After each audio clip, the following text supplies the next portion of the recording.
Tu veux faire les bonnes choses, mais tu ne veux pas mettre ton entreprise en danger. Et c'est normal, parce qu'au fond, tu te retrouves souvent coincé entre deux réalités. Être rentable, être responsable. Et peut-être que tu te dis, si je vais trop loin en écologie, je vais perdre en performance, ou pire. Et si je faisais tout ça pour finalement n'avoir aucun impact réel? Et si tu t'es déjà posé ces questions, cet épisode est pour toi. Parce que la vérité, c'est que tu n'as pas à choisir. Mais pour y arriver, il faut changer une chose, ta façon de voir ton modèle d'affaires. Aujourd'hui, tu vas comprendre comment transformer ton impact en levier de performance, concrètement, sans complexité et surtout sans te perdre. Bienvenue dans une autre entrevue dans le cadre du podcast du Placard à la planète. Et notre invitée aujourd'hui est Lucie Bourgeois, qui est Bonjour. présidente de la compagnie Humalia, de l'entreprise Humalia.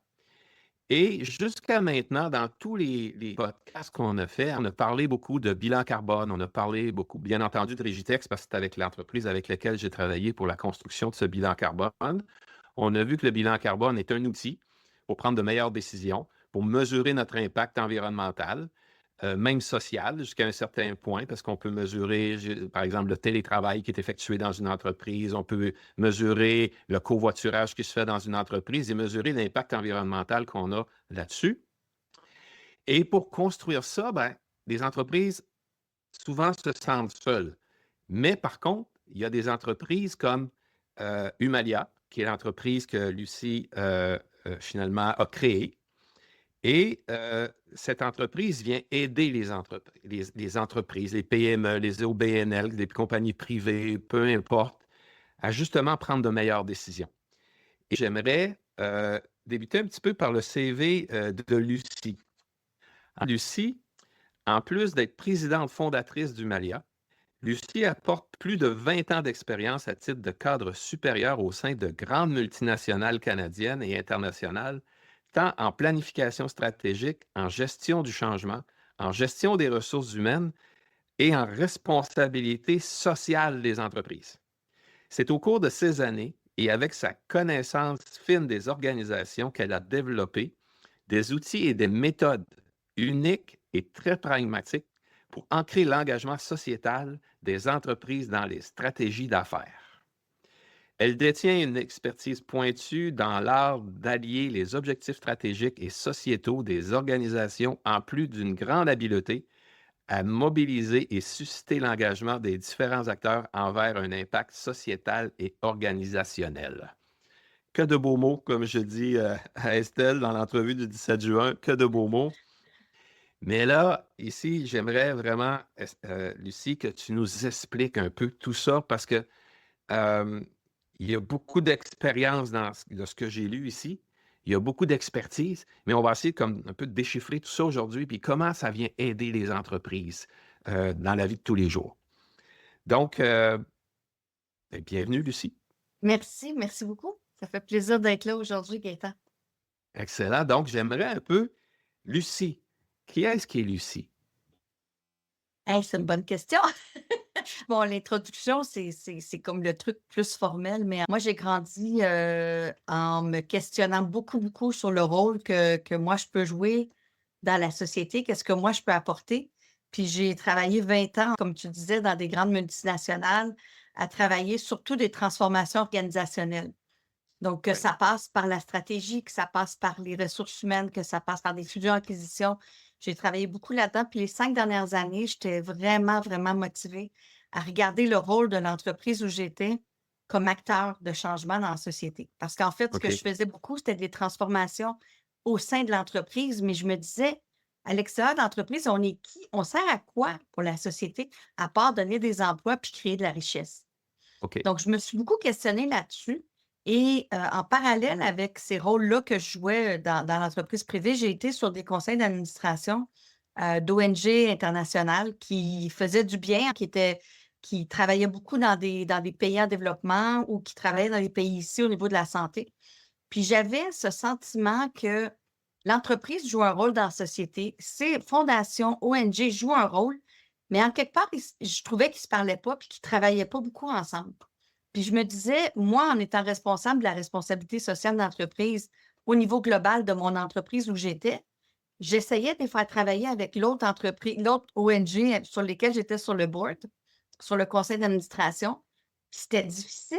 Puis je faisais la même chose de l'autre côté. Je voulais que l'ONG travaille, puis j'arrivais pas à le faire faire. J'arrivais pas à les faire travailler ensemble. Puis Quand je me tu disais, dis ONG, juste Lucie, excuse-moi, quand tu dis ONG, juste peut-être ouais, préciser. une ONG, merci, c'est une organisation non gouvernementale. Donc, c'est comme une OK, OBNL, mais OK, généralement, ils vont travailler à l'international beaucoup.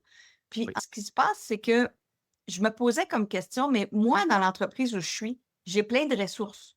Donc, on a plein d'employés, on a des compétences, on a des réseaux d'affaires, on a de l'argent, on a des méthodologies, on a des produits, on a plein de choses qu'on peut mettre à profit, oui, pour faire notre modèle d'affaires, puis on doit créer du profit parce que c'est comme ça qu'on est périn dans ben oui, l'entreprise. Puis là, je voyais que mon entreprise, on donnait plein de dons puis de commandites qui étaient super parce qu'on supporte le secteur des OBNL. Mais je me disais, il y a plus qu'on peut faire. Puis j'avais les employés qui me disaient, mais Lucie, on peut-tu aller utiliser nos données? On peut-tu aller utiliser notre temps pour faire autre chose? Fait que OK. j'avais toute cette idée-là de dire, mais l'entreprise est autre chose qu'un engin économique. Elle est Mmh. fondamentalement, à la base, un engin économique, mais elle est aussi un acteur social. Et donc, sociétal. Donc, je me suis dit, puis je me suis posé la question à savoir qu'est-ce qu'on crée au niveau environnemental quand on produit nos produits. Donc, tout OK. ça était vraiment dans le rôle que j'avais en RSE, était vraiment intéressant. Puis je me disais, comment est-ce qu'on fait pour faire travailler ces gens-là, puis surtout comment on fait avancer les entreprises. Puis j'avais OK. quand même une certaine frustration de ne pas être capable, malgré le rôle d'influence que j'avais, j'étais pas capable, là on parle de 2005 à 2010, donc il y a quand même un OK. bout de temps. Oui. J'avais de la misère à faire avancer les choses autant que je voyais le potentiel de cette entreprise-là. Puis je me OK. disais, on est capable de faire plus. Puis j'ai eu cette idée de dire, ben, j'ai besoin, moi, de me consacrer à ça. J'ai besoin de me consacrer, oui, à faire avancer mon entreprise, mais à faire avancer plusieurs entreprises là-dedans, à les aider à réaliser le rôle qu'on peut jouer dans la société, autre, pas autre, qu'on peut jouer ce rôle-là en même temps qu'on fait du profit. Et la Qu'on première fait phrase qui l'économique. exactement. Puis la première phrase qui est sortie pour moi, ça a été de dire que le profit et l'engagement sociétal, engagement sociétal, c'est responsabilité sociale, ESG, développement durable, tout ça mis ensemble sous ce parapluie-là, c'est que le profit et l'engagement sociétal peuvent et doivent aller de pair. Oui, C'est-à-dire, on peut faire les deux, puis on doit faire les deux. On a une oui, responsabilité parce que les engins économiques que sont les entreprises ont le plus grand pouvoir de faire un changement dans la société. oui. Il y a des choses que j'ai vues, des données que j'ai vues en 2015, alors que j'étais avec le Creating Shared Value, qui est une approche par Michael Porter qui vient de Harvard, qui Mmh. parle justement de cette notion que l'entreprise peut créer, mais en même temps résoudre des problèmes environnementaux ou sociaux. Puis on disait que les entreprises aux États-Unis, tout leur revenu ensemble était autour de 21 trillion dollars. Ce n'est pas des billions de dollars. Ouais, c'est ça, ouais, 21 billions. Quand tu ouais, prenais le gouvernement, ses dépenses étaient 3 billions. Puis quand tu prenais ouais, toutes les fondations puis les OBNL ensemble, c'était 1,2. Donc là, ouais, clairement, le potentiel que si tu prends le modèle économique qui fait des profits, mais qu'en même temps que tu fais des profits, tu essaies de régler un problème environnemental ou social, imagine le potentiel que tu as. Alors ouais, pour moi, l'entreprise est un acteur de changement incontournable.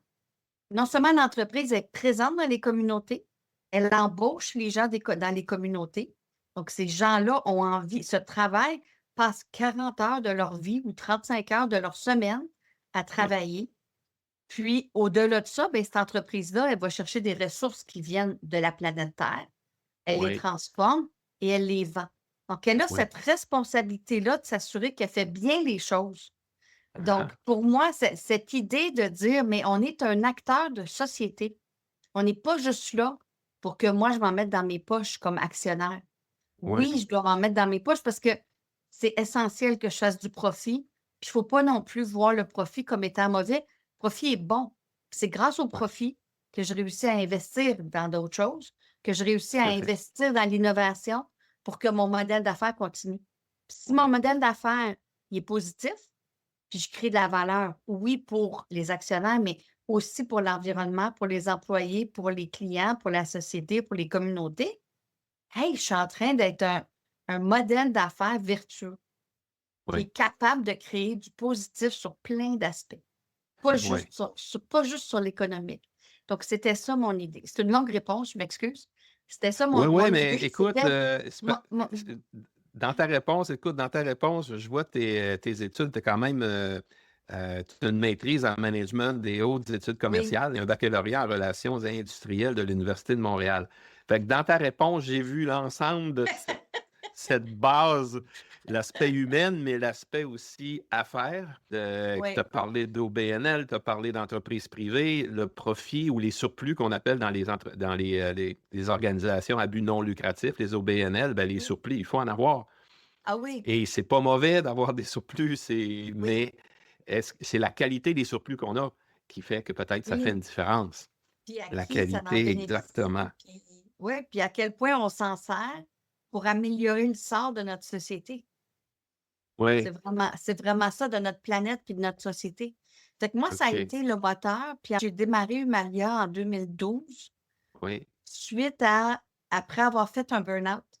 J'ai fait un burn-out parce que pendant toutes ces années où j'ai travaillé dans l'entreprise privée, j'ai eu 3 enfants, puis ma plus jeune, elle a eu des gros, gros problèmes de santé. Donc j'ai OK. été 6 ans de temps à vivre, sur la corde raide. Je le décris souvent comme étant un funambule qui est au-dessus des chutes du Niagara, puis qu'à Ouais. n'importe quel moment, je peux tomber parce que ma fille, 10 à 12 fois par année, elle arrêtait de respirer la nuit. Wow. Donc il y avait ce moment critique de dire: «Je peux perdre ma fille», puis Mhm. en même temps, j'avais ce gros travail-là, puis j'avais à gérer tout ça. Puis la journée où ils m'ont dit, pas la journée, c'est 3 mois plus tard qu'ils m'ont dit que ma fille était sortie du pétrin après 6 ans. Mais 3 mois plus tard, j'ai perdu la vision dans un œil. Puis c'était lié à la fatigue physique. J'avais pas, puis tu sais, je savais que j'étais fatiguée physiquement, mais j'étais pas fatiguée mentalement. Fait que je l'ai pas OK. vu venir. Je Ah, l'ai pas ah, vu venir. Moi, ah. j'étais motivée, j'étais passionnée, j'aimais faire ce que je faisais. J'étais en Ouais, plein milieu d'une acquisition à mon travail, ça allait bien, ouais. mais mon corps m'a dit: «Hey», T'as il a parlé.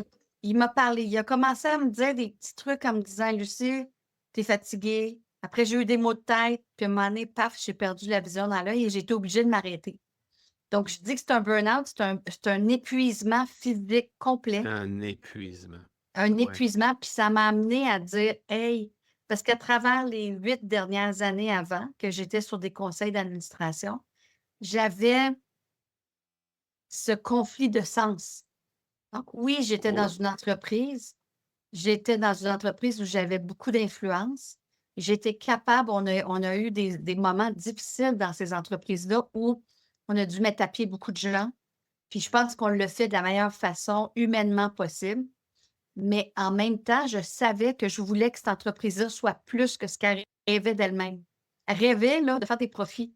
Puis moi, je voyais qu'elle pouvait parce qu'on était dans le domaine qui était lié à la santé. Je voyais qu'il y avait un potentiel énorme.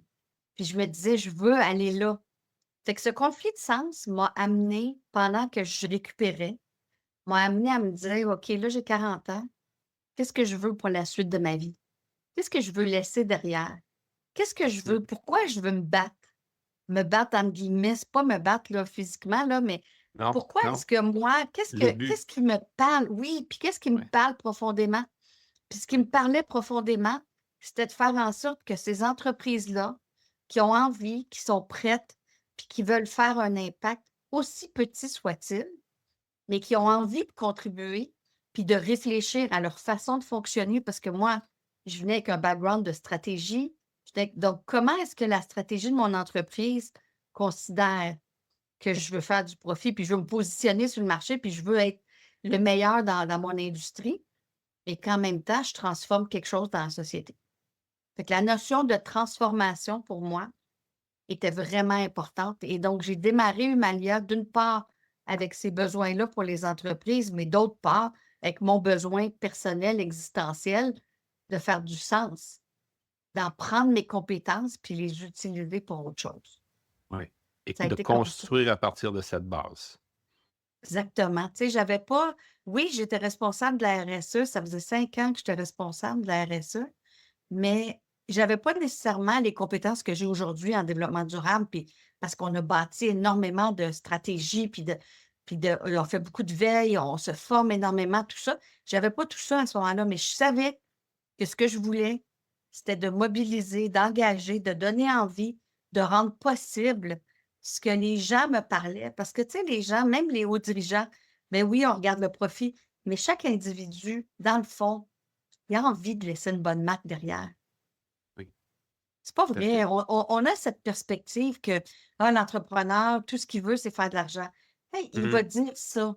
Mais quand je leur parle un à un, il y a toujours la personne derrière. J'ai rarement rencontré, c'est arrivé, mais c'est très rare, des gens qui sont comme complètement obnubilés puis qui ne voient pas. Il y a toujours quelque chose qui est important pour eux dans la société. C'est pas la même affaire pour tout le monde, mais il y a toujours quelque chose, puis tant mieux. Sinon, on ferait tous la même chose. Donc, Oui, il oui, faut trouver ce petit ça serait ça ennuyeux si serait tout le monde oui, faisait la puis même chose on de la même manière. oui, puis on ferait pas changer le système, il faut faire changer le système au complet. Ouais, Comment on fait ça? Il faut que chacun fasse ce qui lui parle. Ça, pourquoi il y a des bénéfices. Souvent, au début du Malia, les gens me disaient, je disais: «Tu sais, soit tu fais quelque chose, dans tes pratiques en environnement, soit tu fais de l'engagement communautaire, mais tu sais, what's in it for me? Qu'est-ce qui est là pour toi?» Puis les gens étaient comme ouais, surtout ceux qui font des dons sont comme: «Non, non, non, c'est pas pour moi, c'est vraiment pour» puis tant mieux, c'est ça qu'on veut. On veut l'altruisme qui ouais, va donner pour ça. Mais l'altruisme, quand les années sont difficiles au niveau business, il coupe dans ses ouais, dons. Il coupe c'est dans ses sûr. commandites, ils vont faire ça. Donc, la question, c'était pour moi, comment tu fais quelque chose qui fait du sens stratégiquement pour ton entreprise, mais qui fait aussi du bien ailleurs? Comment on est OK. capable d'arriver là? Et à chaque fois qu'on travaille avec, peu importe avec qui, petite, moyenne, grande, très grande entreprise, chacun a une ambition de transformer quelque chose dans la société. Il veut voir Ouais, des changements. Il faut juste ouais, trouver c'est où, lequel, puis comment ça fait du sens dans ton modèle d'affaires. Puis comment on peut prendre ton modèle d'affaires, puis intégrer ça dedans, qui fait que juste le fait de faire ta business puis de rouler ta business, tu crées du positif à l'extérieur. C'est ça la clé. La clé du succès. C'est pas de le faire à côté de ce que je fais, c'est de ouais. l'intégrer dans mon modèle d'affaires qui fait que moi, je vais en bénéficier, mais tout le monde va en bénéficier, puis je vais contribuer à résoudre ou à adresser un problème environnemental ou un problème social. Fait que dans le fond, l'approche que tu avais initialement suite à cet, épuisement, professionnel que tu as eu, ta situation familiale et tu voyais la situation sociale un peu là du Québec, par exemple, parce que tu Oui, étais au Québec et là tu as dit: «OK, maintenant qu'est-ce que je peux faire?» Tout rassembler ça ensemble pour finalement donner du sens, donner un but, à transformer quelque chose en quelque chose de périn, quelque chose qui va continuer, qui va se per et ton approche a été à la base, ben, j'aime le mot Humalia parce que le nom Humalia, parce que c'est une approche humaine que tu as eue oui, d'abord. oui, oui, oui, c'est sûr, D'abord vis-à-vis toi, vis-à-vis ton intérieur. Tu sais, on ne peut pas changer le monde si on ne se change pas intérieurement d'abord. c'est vrai. C'est vrai. Tu sais, on ne peut pas changer le monde si on s le vrai travail, c'est de se changer nous-mêmes à l'intérieur et ça part de l'intérieur. Tu as vraiment raison, puis c'est un peu ce que je dis souvent dans Humalia, c'est que à la base de tout ce qu'on fait, c'est la gestion du changement, mais la gestion du changement commence par l'individu. Elle va C'est dans ça. les équipes, après elle va au niveau de l'organisation, puis après on va au niveau sociétal. Fait qu'il faut Ouais, accompagner les individus, accompagner les équipes, accompagner l'entreprise pour qu'on arrive dans la société puis qu'on puisse accompagner les écosystèmes. Donc, les gens qui travaillent ensemble, on a besoin de ça. ouais. C'est inévitable pour moi. Fait que oui, tu as tout à fait raison.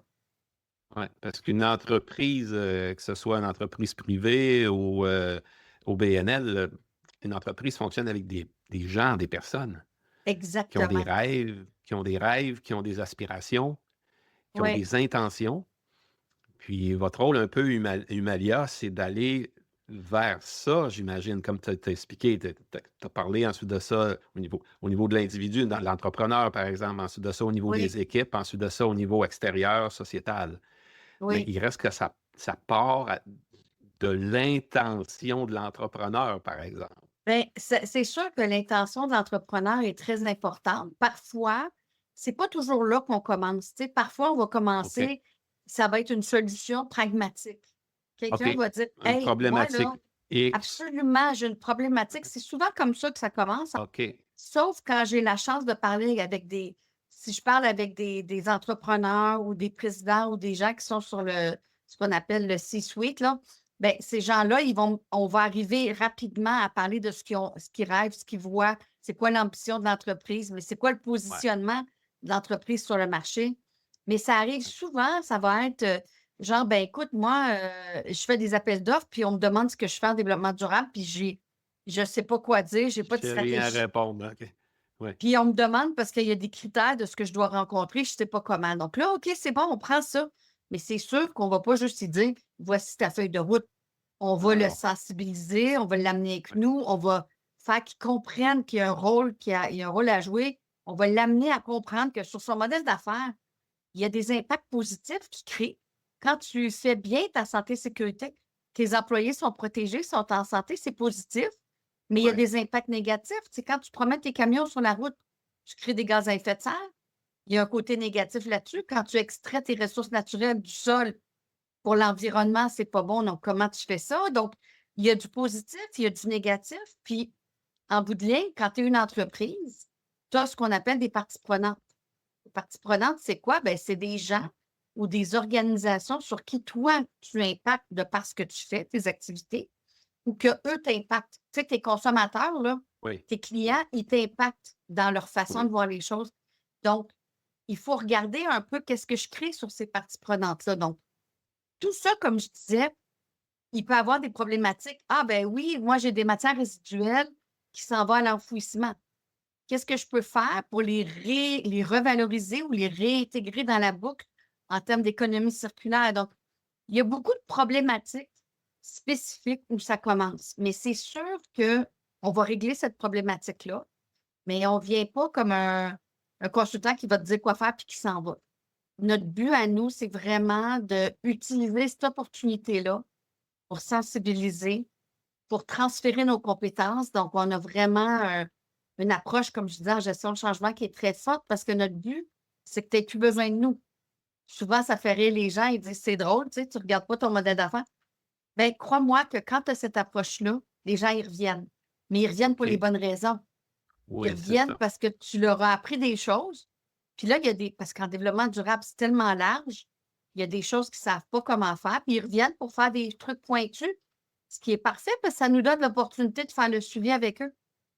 Mais notre but, c'est vraiment qu'eux s'approprient nos méthodologies, nos outils, nos compétences. Notre but, c'est de transférer le plus possible. Oui. Parce que Humalia, au départ, notre, je ne sais pas comment le dire, c'était le pissenlit, c'est ce que j'avais eu comme avec les gens qui faisaient que je remercie beaucoup Pierre Léonard en passant pendant que je suis là, puisque Pierre m'accompagne depuis le tout début en termes de marketing et branding. C'est lui qui avait été OK. fondateur de Brandebourg. Et Pierre m'a accompagné et m'a amené à réfléchir au tout début au nom Humalia, mais aussi à ce Ouais. qu'on représentait. Ce qu'on représentait, le pissenlit, pourquoi? Parce que le pissenlit, c'est une plante hyper résiliente. Puis Oui. ces graines, quand ils s'en vont on peut propager les graines, puis les graines, peu importe où elles tombent, elles vont germer d'autres choses après, même dans les environnements les plus arides. Donc Oui. nous, on s'est dit: Ah «C'est et ça ça qu'on pousse doit». partout ça, ces Ça pousse pissenlits-là. partout. Mais Ouais. nous, on s'est dit: «C'est ça qu'on veut». On veut que chacune de nos interventions arrive en quelque part, puis germe d'autres choses après, qui transporte au sein de la graine, transporte l'essence de ce que c'est puis ce que tu veux créer. Puis après, ils partiront. Comme ça, nous, ça va nous permettre d'aller toucher plus d'entreprises. Notre but, c'est pas de rester. Oui, on reste typiquement, nos clients, on les garde, je dirais à vie, là, mais on leur parle, on est en contact avec eux, Ouais. mais c'est pas nécessairement chaque année. Mais on veut Ouais, qu'ils en fait, volent de leurs propres ailes. l'analogie qui me vient en tête, c'est que tu n'amènes pas le poisson au client, tu lui montres à pêcher. Exactement. C'est Donc ça le but. il reste toujours une trace Il reste de une ce que vous trace, avez fait. absolument, puis c'est à lui, dans nos décisions, on prend pas de décision pour lui. On l'amène à bien décider avec notre expertise, évidemment, mais il doit choisir pour lui Parce que s'il choisit puis se l'approprie, il va l'implanter la solution. C'est pas un Oui, truc qu'il a reçu puis qu'il met sur une tablette puis il s'en va. Il comprend pourquoi il le fait. Il a envie de le faire. Il a choisi de le faire. Parfois, c'est pas aussi transformationnel que ce qu'on aurait voulu parce qu'on a des grandes ambitions, mais c'est la bonne chose pour lui. Parce qu'aujourd'hui, avec l'état où il est capable de faire X. Demain, il va peut-être être capable de faire Y que nous, on a vu. Puis on oui, va en parler ensemble. Puis tu sais, j'ai plein d'exemples d'entreprises comme ça qu'on a des idées pendant qu'on fait la stratégie, puis c'est 3, 4 ans plus tard que ça se transforme. Puis que oui, ça fait que finalement, la graine qui avait germé, elle est là, puis il est rendu assez mature pour faire cette étape-là. oui. Il y a Donc même c'est un peut-être un fruit qui est né de ça. La il y graine en a a des germé, il y a eu fruits la qui plante, naissent puis il de y a eu ça, un fruit, là, tu exactement. sais, il y a un fruit qui sort de là. Puis du fruit, ben, il va y avoir d'autres graines, puis finalement, ça va se Absolument, perpétrer. Ah, c'est absolument. intéressant. C'est très Ouais, intéressant. J'aime beaucoup ces images-là. Et c'est ça, oui, c'est vrai, hein, si on va sur votre site, on voit Humalia, puis c'est ça, c'est un pissenlit qui est à côté. ouais. Il y a une fleur, il y a comme ah, c'est un pissenlit. Écoute, je viens d'apprendre. Bravo, je viens d'apprendre ça, puis ça a plein de Oui, oui, sens. oui, c'est un Ça fait pissenlit, 4 puis ans que je vous connais. non, puis l'idée pour moi de dire le pas à pas est extrêmement important parce que Oui, fondamentalement, depuis le début, je crois que si tu fais quelque chose qui a une bonne retombée, ça devient addictif. Quand OK. on travaille avec des gens qui font quelque chose qui donne du profit, Réussite. je me positionne Les mieux sur le réussites marché, nous amènent à vouloir plus de réussite. nous amène plus loin. Puis quand ta Oui, réussite crée du bien autour de toi parce que tu as protégé la planète, parce que oui, tu as mieux géré tes matières résiduelles, parce que oui, avec tes communautés, tu as été capable d'aider une fondation, des gens à côté dans ta communauté. Hey, ça me fait du bien. oui, Qu'est-ce que ça fait? J'ai envie d'en faire plus. Fait que moi, oui, l'idée du petit pas est vraiment, vraiment importante. Puis trouver le bon petit pas qui va oui, faire un succès puis qui va me donner envie de continuer.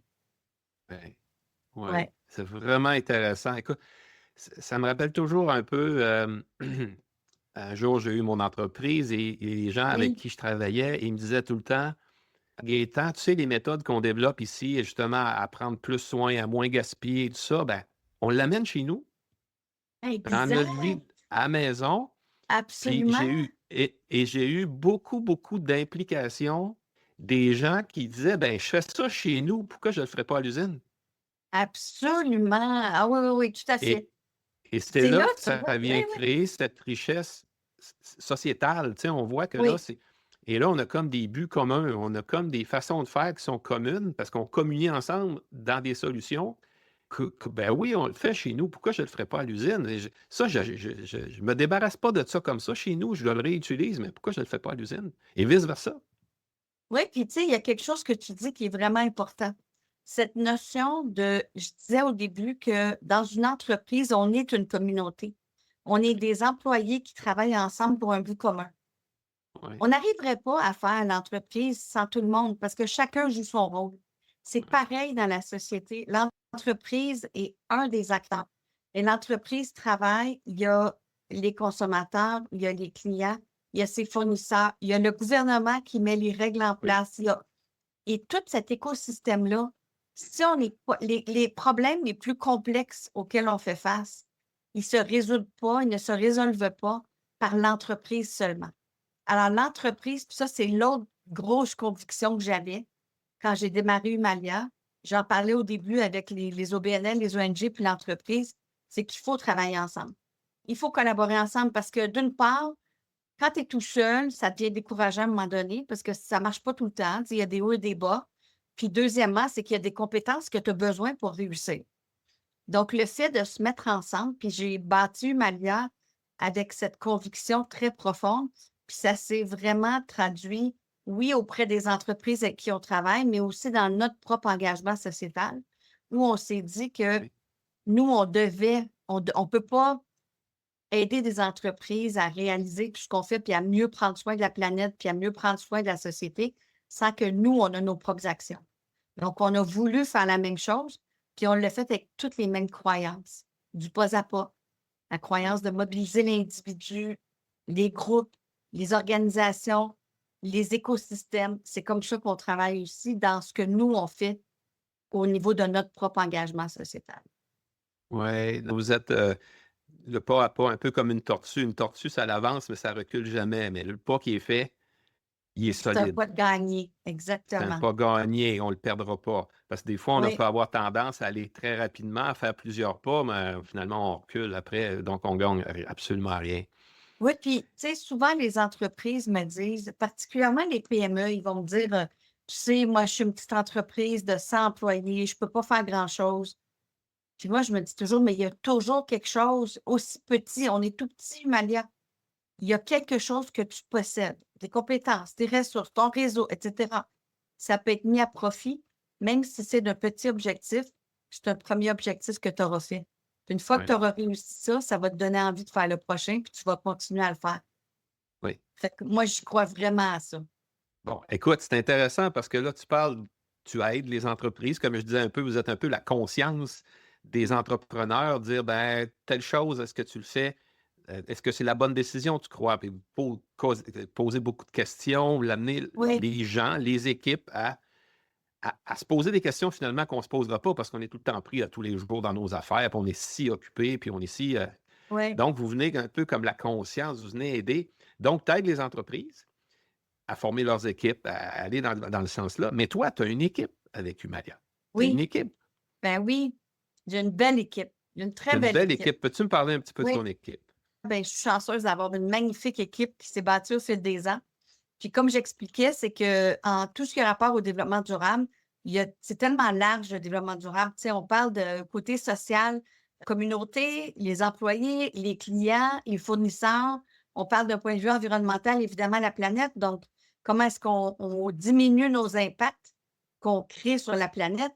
Puis d'un point de vue gouvernance, c'est tout ce qui a rapport à l'éthique, tout ce qui a rapport à comment on gère nos données, tout ce qui a rapport à la transparence, la traçabilité. Donc, tout ça, c'est large, là. Il y a pas une personne qui a toute cette expertise-là. Donc, dans notre équipe, il y a des gens sur chacun des aspects pour être sûr que vraiment on a l'expertise, mais en même temps que tout le monde a cette vision à haut niveau.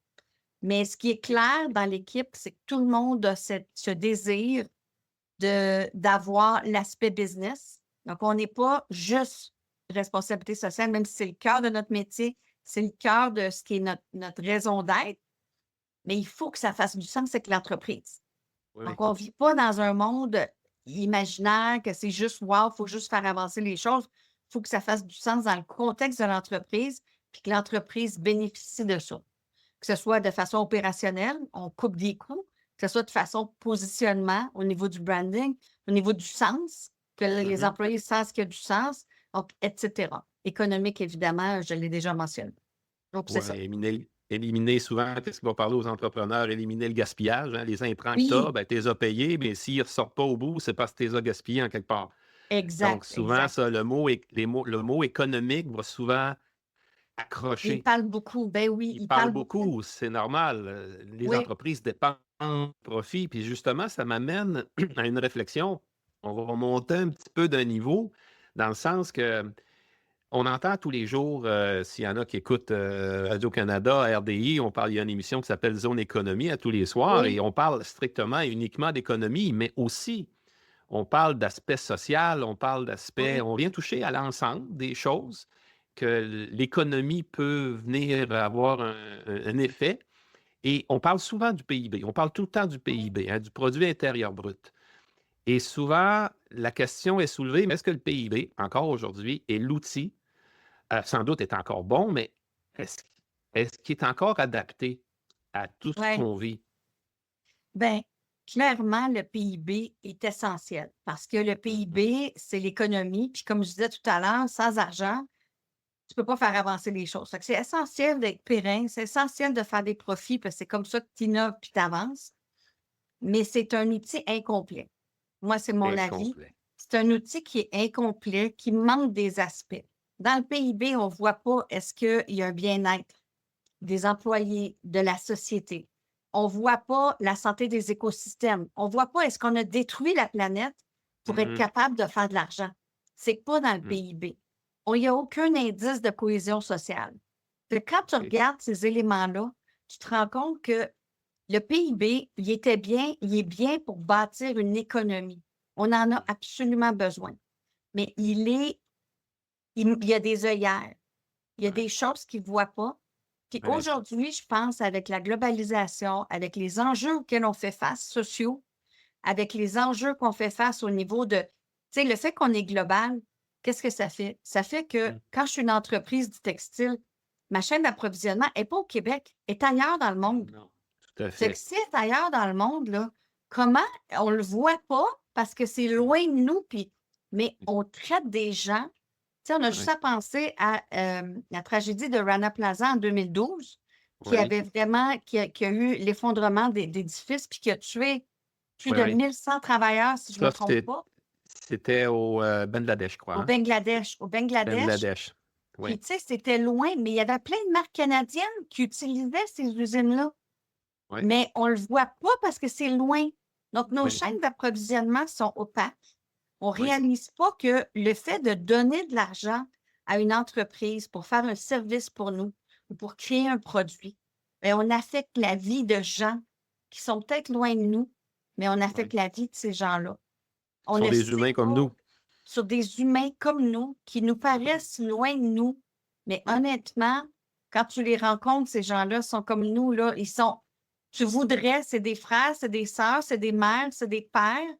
Mhm. Donc, tout ça fait en sorte que, je me souviens plus où j'allais, mais ce que ça fait en sorte en bout de ligne, c'est que l'entreprise a ces impacts-là tout au long Un de cette impact. question-là. Donc, le PIB, c'est beau que ça me donne de l'argent, moi, puis que je sais mieux économiquement, mais qu'est-ce que j'ai créé ailleurs? Qui, honnêtement, ce que j'ai créé ailleurs, ça crée un problème économique aussi. Oui, Oui. ça a créé de la richesse là-bas parce que Et les gens ont du travail, environnemental. mais environnemental aussi. Donc, Oui. en quelque sorte, si on n'est pas capable de considérer l'entièreté, donc la notion d'écosystème, la notion de voir de façon systémique ce que j'ai créé, c'est pas juste ici, c'est ailleurs. Quand tu ouvres tes yeux, tu te dis: «Aïe, c'est moi qui ai pris cette décision-là et ma décision a créé ce qui est en train d'arriver». Oui. Donc, comment est-ce que Oui. je fais pour diminuer mes impacts puis négatifs, puis augmenter mes impacts positifs? Oui. La réponse n'est pas facile. Elle est Mm, très complexe, mm, et elle ne se fait pas du jour au lendemain. Mais en quelque part, il y a quelque chose qu'on peut faire et d'en oui. prendre conscience, c'est déjà une première étape. Oui. Donc, c'est à souhaiter finalement qu'il y ait des outils plus complets ou Oui, complémentaires au PIB qui soient développés justement pour prendre soin de tout ce que tu as mentionné. Parce en que, en parce que personnellement, moi, de l'industrie textile, écoute, je suis dans l'industrie textile depuis 3 générations. Donc, j'ai ouais, vu beaucoup et on a vu des grandes entreprises là, dans les années 70 et les années 80, les Dominion Textiles de ce monde, ouais, les Celanese de ce monde, qui étaient installés au Québec et qui étaient très polluants, ouais, ont décidé de fermer les portes. Quand les barrières tarifaires ont commencé à changer, le libre-échange a commencé à s'installer, ils ont déplacé leurs opérations justement dans les pays en voie de développement ouais, pour justement éviter ouais. les contraintes environnementales et Ben sociales. oui, des Donc, réglementations et tout. Ouais, et ça fait partie de l'histoire du textile québécois, chez nous. ouais, ouais, Si ouais, on, ouais, on garde cette histoire-là, puis on dit, ben, OK, ça veut dire que dans le temps, nous, en quelque part, le peuple travailleur se faisait un peu comme exploiter, mais là, maintenant, c'est quelqu'un d'autre qui peut se faire exploiter. Et nous, quand ouais, on achète des vêtements, on ne veut pas avoir ça. Puis comme tu dis, c'est loin, et donc on est un peu à la merci de tout ça, mais il faut poser des questions. Il faut savoir, ça vient-tu, il y a du travail ouais, d'enfant qui était, on le sait, on entend parler souvent. absolument. Donc, c'est comme tu viens de dire, le PIB qui parle de l'économie chez nous, locale, mais si on a un outil qui est complémentaire à ça, peut-être justement, on va arriver à poser des questions, dire, ben, mes intrants, ce qui vient en amont, comment ça a été produit, par qui ça a été produit, est-ce que ça a été fait dans le sens que moi je souhaite pour mes gens chez nous? Oui, Il oui, faut que oui, ce soit tu as complet. absolument raison. Puis je pense que le fait de voir plus large que juste nous, on est aussi capable de voir que on a, comme je disais tout à l'heure, on est capable parce que dans le fond, un entrepreneur qui veut bâtir sa business, aujourd'hui, économiquement, il n'y a pas le choix d'entrer dans le système. Il n'y a pas le OK. choix parce que, je veux dire, il n'y a pas le choix dans le sens que il y a le choix de comment il va rentrer dans le système. Mais tu sais, aujourd'hui, s'il dit je vais tout produire ici, puis les salaires sont 5 fois plus élevés qu'au Vietnam ou qu'au Bangladesh, ben c'est compliqué là, d'arriver à faire du sens monétairement de ça. À moins qu'ils choisissent de faire un produit très niché, de très haute valeur, puis il peut charger plus cher. Donc, le modèle économique, il est quand même, l'entrepreneur est soumis à ça. Fait qu'il ne faut pas non plus dire, oh mon Dieu, il a mal pensé. Il y a une Hein, question de système. C'est pour ça que j'arrive à cette notion-là de dire, quand tu commences à comprendre l'impact que tu as sur toute ta chaîne de valeur, ben, tu commences à comprendre que, OK, oui, ben, tu le sais déjà, là, tu sais déjà que économiquement, pourquoi tu es capable de faire des choses ou pas, mais tu es capable aussi de dire, ben, où est-ce que je peux aller faire un impact? Tu ne vas pas changer le monde là, comme entrepreneur, mais tu vas être non, capable de trouver l'endroit où toi, tu peux agir, qui va ouais, changer quelque chose, et peut-être te poser la question de dire, avec qui est-ce que je peux travailler pour oui, faire des changements qui sont peut-être plus larges que moi, auxquels je peux contribuer, puis sur ma chaîne de valeur, travailler avec d'autres pour qu'on arrive à changer ces choses-là. Ça peut paraître utopique. Je ne dis pas de tout changer le système. C'est sûr qu'on aimerait ça. C'est pas ça que je dis, mais le changement est possible et il se fait étape par étape. OK. Oui. Et dans le cadre de vos travaux avec Humalia, vous avez travaillé avec l'industrie textile. Quel type de projet, là, sans aller en détail, mais quel type de projet est-ce que vous avez abordé? Puis une deuxième partie de la question, c'est comment est-ce que ton expérience avec l'industrie textile et de l'habillement, quel est son positionnement vis-à-vis, comme tu viens d'expliquer, l'ouverture à toute la chaîne de valeur et tout? Comment l'industrie textile fonctionne Ouais. maintenant, aujourd'hui? OK. Bien, je vais peut-être commencer par cette question-là. On a OK. travaillé dans l'industrie du textile avec des acteurs québécois qui travaillent au niveau canadien. On a travaillé Mhm. aussi avec des acteurs américains qui, eux, travaillent au niveau global. On a Mhm. travaillé avec des gens qui travaillent dans le vêtement, avec des gens qui travaillent au niveau du textile, avec des gens qui travaillent au niveau du fil, comme Régitex. Comme Mais donc, Logitech, oui. on a quand même travaillé avec plusieurs acteurs. Je dirais que l'industrie du textile, c'est une des dernières industries à embarquer dans le développement durable. Ça n'a pas été Ah, la première, ça n'a pas été la première à embarquer. Il y a eu, je parlais tout à l'heure de Rana Plaza, ça a été un réveil pour beaucoup sur les conditions de travail. Donc, sur l'aspect employé, ça a été un réveil. Mais ce qu'on voit, c'est que tu as des acteurs qui réalisent ça, puis qui font, tu sais, tu as des Patagonia, tu as des Stella McCartney, qui est une designer qui fait avancer les choses aussi. Tu as des associations qui font avancer. Donc, il y a des gens qui militent, mais la très grande partie est encore en arrière par rapport au reste des autres organisations, au reste des autres industries en termes de oui, développement durable. C'est une des dernières qui doit embarquer, puis qui embarque tranquillement, qui, oui. quand tu leur fais prendre conscience de tout ce qu'on est en train de discuter, ça réveille les choses. Mais comme je dis, l'entrepreneur, il est pris dans un système.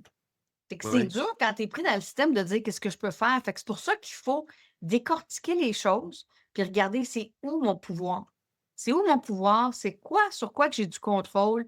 Qu'est-ce que je peux faire? Par exemple, c'est quoi le coton que j'achète? Est-ce que je peux avoir du coton qui est organique? Est-ce que je peux produire des produits qui vont au moins avoir une portion qui va être plus éco-responsable? Donc, moi, ce que je vois, c'est que cette industrie-là est en train de changer. Et en même temps qu'elle change, on a d'autres tendances qui arrivent, comme on parle il y de a des Temu, on parle de Shein. Tu dichotomies, oui, sais, il y a une dichotomie, fait que tu as le fast fashion qui est arrivé, qui malheureusement est arrivé, puis c'est notre faute comme consommateur qu'on oui, encourage ça. oui.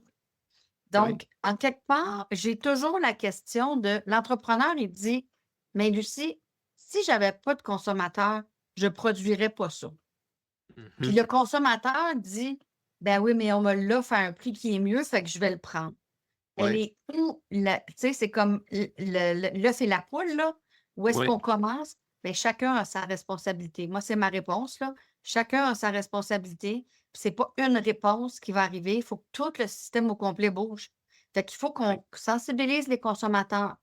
Il faut qu'on ton podcast est excellent pour ça, de pas arriver tu sais, tu arrives, oui, je de vois ne en pas ligne, là, attendre de et pas de le faire attendre, puis de nous-mêmes. oui, de faire un choix puis d'être Oui, fier, de dire: «Hey, je me suis pas acheté un morceau de vêtement aujourd'hui, puis je vais faire attention à ce que j'ai». ou je vais aller m'acheter ça chez Renaissance, où est-ce que je sais qu'il y a une récupération, et cetera. Donc, il y a des choix qu'on peut faire comme consommateur, puis il y a des choix qu'on peut faire comme entreprise. J'ai Mais entendu. tout ça pour dire qu'en fait, là, il y a des choix que chacun d'entre nous pouvons poser, puis c'est les coalitions ensemble qui vont faire bouger les choses, mais malgré que si tu es pas membre d'une coalition, tu peux toi-même te poser la question de: «C'est où que je peux faire quelque chose?» Puis c'est Oui. ça que nous, on aide à faire. C'est à Mmh. réfléchir de façon stratégique pour dire: «Par où je commence?» Parce que très souvent, les gens nous viennent et disent: «Développement durable, là, je suis obligé, j'ai mes les appels d'offres, j'ai des gens, mes clients qui me demandent qu'est-ce que je fais, mais en même temps, je ne sais pas où commencer, c'est trop large, je ne comprends pas tout ce qui se passe, puis où est-ce que moi je peux le faire, que je vais en bénéficier?» Ben, c'est là l'idée, avec cette méthodologie qui arrive à déterminer c'est quoi les pas que je peux mener qui vont me faire continuer là-dedans. Oui, C'est ça le exactement. but. Oui, ben écoute, je trouve ça très rassurant, je t'avoue, de t'entendre parce que, comme tu viens de souligner justement dans le podcast, c'est justement le but, c'est de dire, nous, en tant que consommateurs, consommatrices, qu'est-ce que je peux faire moi maintenant, aujourd'hui, dire la différence que je peux faire.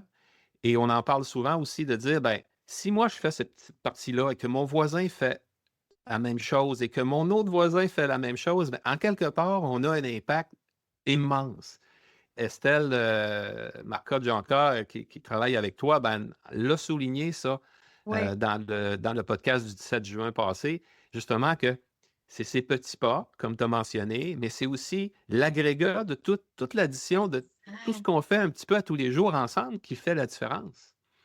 tout Et à ce qui fait. est très rassurant d'entendre, c'est que nous, on le fait au niveau de chez nous, dans notre maison, avec notre famille, mais en plus, il y a des entreprises comme Humalia, justement, qui vont venir avec les entreprises, avec ceux qui produisent ce qu'on consomme, que ce soit qu'on consomme soit des services, qu'on consomme des produits textiles, des vêtements ou peu importe, des voitures. Oui, Ça s'applique à tout. Il y a des entreprises avec des intentions très claires et qui viennent faire la différence et qui viennent prendre soin, qui vient comme être un peu le gardien des clés, être un peu comme dire, ben, vient garder ces valeurs-là, puis faire en sorte que les entrepreneurs qui fabriquent, qui transforment, le transforment mieux et le transforment à des coûts qui vont assurer la pérennité de son entreprise. Donc, il y a des entreprises comme vous qui sont là pendant que nous, on fait nos petits efforts chez nous, dans notre panier à linge, dans oui, notre placard. Ben, il y a des entreprises. Parce qu'un entrepreneur, en quelque part, qui a une entreprise, ben, est une consommatrice et un consommateur aussi. Donc, il y a les absolument, deux. Il y a les deux absolument. Tu as fois. vraiment, t'as vraiment, vraiment raison, oui. Fait qu'il faut qu'ils se retrouvent là-dedans aussi en tant qu'entrepreneur, mais en tant que consommateur, consommatrice. Oui. On peut voir qu'ensemble, comme on dit, ensemble, ça va peut-être moins vite, mais on va plus loin. On va plus loin, c'est sûr. Puis tu sais, la pa la le côté là, pas à pas, c'est aussi moi, je suis pas quelqu'un d'hyper patient là, dans la vie de tous les jours en termes de tu sais, si j'attends en ligne là, je suis pas patiente. Mais je suis OK. très patiente par rapport à le changement. Je suis très consciente, c'est ma vie que j'ai fait, ma vie professionnelle, ça a été de transformer des Oui, systèmes, des organisations, mais au niveau sociétal aussi, dans le travail qu'on fait au Bénin et ailleurs. Mais ce que j'ai oui, compris, c'est que tu peux avoir une vision à long terme, puis tu t'accroches à ça, mais il faut que tu sois patient parce que tu peux pas aller plus vite que le système. Alors, mmh. tu veux peut-être, toi, aller plus vite, bâtir quelque chose plus vite, mais si les gens sont pas prêts, ça va pas se bâtir. Fait que tu es mieux C'est d'être patient. anxiogène même, là. C'est même Oui, anxiogène si on va aller c'est plus vite que le anxiogène. système. Puis quand tu vas lentement, lentement, ça veut pas dire parce qu'il y a une urgence d'agir, hein, on est d'accord qu'il y a une Oui, urgence c'est climatique. clair. Je dis pas de pas agir. Ce que je dis, c'est prendre la bouchée qui va faire que tu vas l'ancrer dans ton modèle d'affaires, dans ta gouvernance, dans la façon que tu fais les choses, puis ça va être ancré, puis ça va être un plus pour que tu fasses le prochain pas. Puis tu vas avoir envie de faire le prochain pas. Parce que si je te donne une grosse bouchée puis tu es jamais capable de l'avaler, je vais Mmh, avoir fait zéro. Fait ouais, que j'aime mieux prendre le temps et bien faire les choses. Puis bien faire les choses, c'est oui d'intégrer des pratiques, mais c'est de le faire d'une façon qui est durable aussi. ouais, Fait ouais, que ça, c'est exactement. important. Oui, écoute, avant de terminer, j'aimerais que tu nous parles un peu justement de votre impact sociétal, par exemple, avec votre projet au Bénin. Peux-tu OK. nous expliquer ton Oui, projet un peu, ce que vous avez fait en oui, quelques minutes? Nous ben, en quelques expliquer c'est minutes. quoi ce projet-là?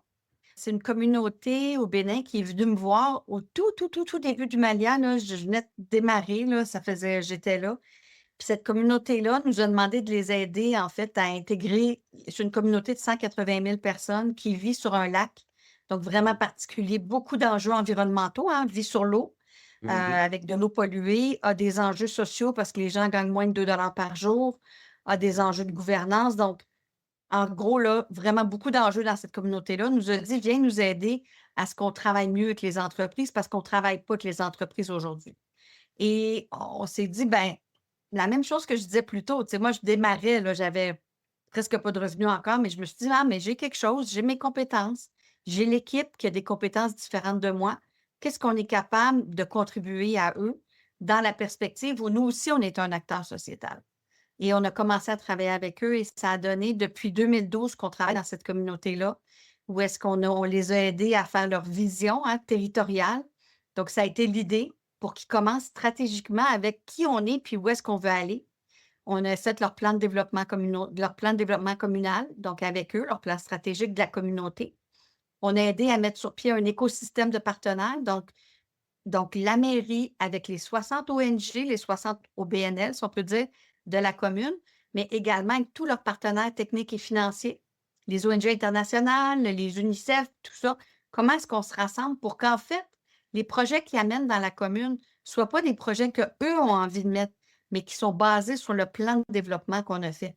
Donc, Oui. voici nos 18 projets. Maintenant, lequel tu veux faire pour que notre vision à long terme se concrétise.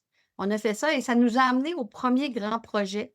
On est allé chercher 775 000 en fonds, puis on a mis sur pied, on a traité l'eau de la rivière pour la réutiliser en agriculture avec une quarantaine de producteurs agricoles. Et ce projet-là a duré 3 ans, de 2017 à 2020, et a permis d'augmenter les revenus fois 5 des agriculteurs Wow! parce qu'il y avait de l'eau assainie, parce qu'il y avait des semences adaptées au changement climatique et parce qu'il y avait des techniques agricoles qui étaient meilleures que ce qu'ils faisaient dans le passé. Ça a permis de faire ça, ça a éliminé le choléra dans les villages, qui était un Wow! centre de choléra. Mmh. Et donc, ça a éliminé ça, ça a fait réapparaître certaines espèces de poissons. Là, je vous dis ça, OK. c'était, bon, la question de l'eau, mais il y avait la question de la sensibilisation au changement climatique, l'assainissement des villages. Donc, tout ça nous a donné des résultats vraiment extraordinaires, une production agricole qui était fois 5 à 9 fois ce qui était, à côté Oui. une évaluation. Donc, le ministre de l'Agriculture qui était partie prenante avec nous, avec l'Institut de recherche en agronomie des universités du Québec, l'Université Laval qui était avec nous. On avait des entreprises qui étaient avec nous, on avait différents partenaires. Tout le monde a dit: «On ne peut pas laisser ça là, il faut continuer». Puis là, surtout, le plus important, c'est que c'est un projet qui était venu de la communauté, hein. C'est eux qui avaient imaginé leur projet dans leur plan Ouais. et c'était eux, la communauté, qui a dit: «On ne peut pas laisser ça là», donc ils nous ont demandé de continuer. Et là, depuis 2025, on est à la phase 2. On est avec 2 000 producteurs agricoles pour Wow! mettre à échelle ce qu'on a fait là-bas. On a eu une autre subvention encore pour pouvoir le faire, près d'1 million de dollars. Ouais. Puis on est en train de mettre ça sur pied, puis de rendre ça, beaucoup plus autonome, c'est-à-dire qu'on a intégré la production de semences par les agriculteurs eux-mêmes, donc les semences qui sont inabordables parce que c'est trop cher, qui sont adaptées. Ouais. C'est eux maintenant qui les font. Ils ont fait des pépinières, on a créé des micro-entreprises pour créer le biopesticide. Donc, créer des techniques agricoles aussi qui vont répondre au changement climatique, transformation des produits, regarder au niveau des marchés, regarder au niveau de la gouvernance de l'Union communale des producteurs. Donc, c'est un projet très systémique qui adresse tous les aspects pour que la commune puisse évoluer. Puis l'idée, le long terme, hein, je vous dis, c'est étape par étape, hein. Ça a commencé avec une Ouais. petite discussion au début en Bon. 2012. Puis là, l'idée, c'est qu'on veut s'en aller, pas nous, mais c'est la communauté qui veut qu'on puisse déployer ça dans toute la vallée, qui a 8 communautés et 50 000 producteurs agricoles. Donc ça, c'est comme je vous dis, Wow! une petite graine, une très petite organisation, Mais c'est pas nous, je veux pas prendre le crédit. C'est la communauté là-bas qui s'est engagée premièrement. C'est le fait qu'on a été capable d'amener plein de partenaires ensemble.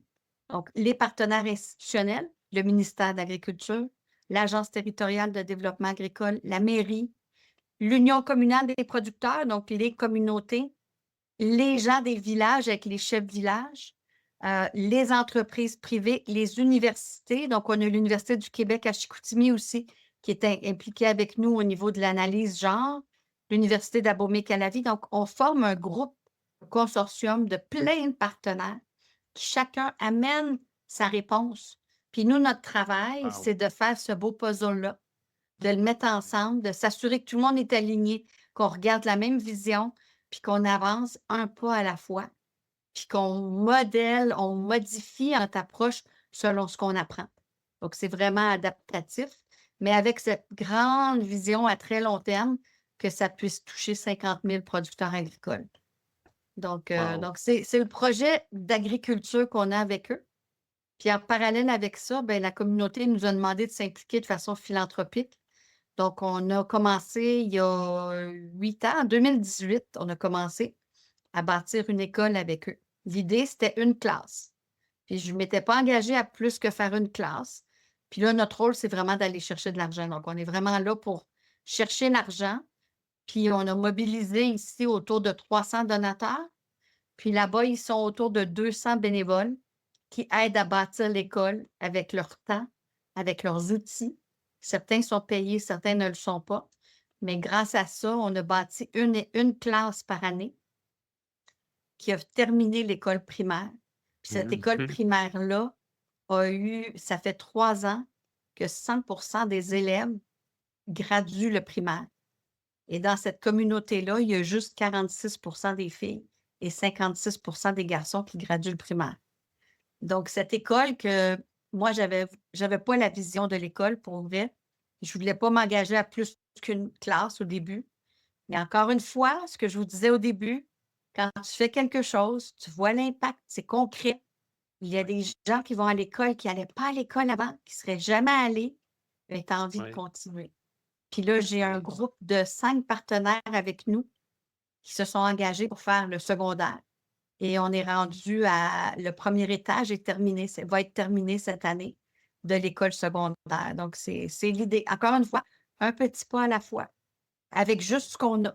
On ne donne pas plus, on va chercher ce qu'on a, puis on a mobilisé notre réseau pour nous aider à faire ça. On a des partenaires extraordinaires.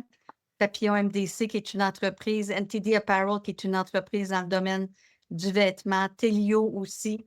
On a plusieurs partenaires. On a Lise Lapointe aussi, sa fondation qui nous aide aussi. Et on a Martin Dufresne aussi. C'est les partenaires principaux pour le secondaire. Donc, Ouais. c'est ensemble. Comme vous voyez, c'est pas moi, là, c'est notre opportunité, c'est de rassembler des gens qui ont envie de le faire, puis de montrer que ça marche. Fait que c'est ça. Wow!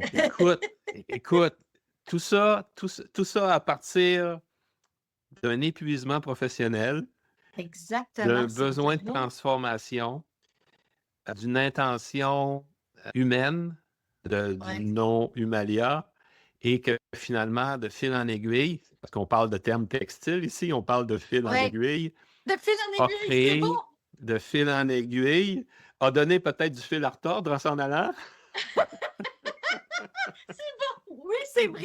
C'est vrai que ça n'a pas été Il y a eu du facile. fil à retordre, je suis Oui, convaincu, c'est sûr. mais que finalement, comme tu dis, la résultante arrive finalement que tous ces joueurs, que ce soit ici au Canada, au Québec, aux États-Unis, avec les joueurs avec qui vous avez travaillé, jusqu'en Afrique, qui regardent ce qui est en train de se produire, ben, peut-être qu'ils ne vous voient pas directement. Hein?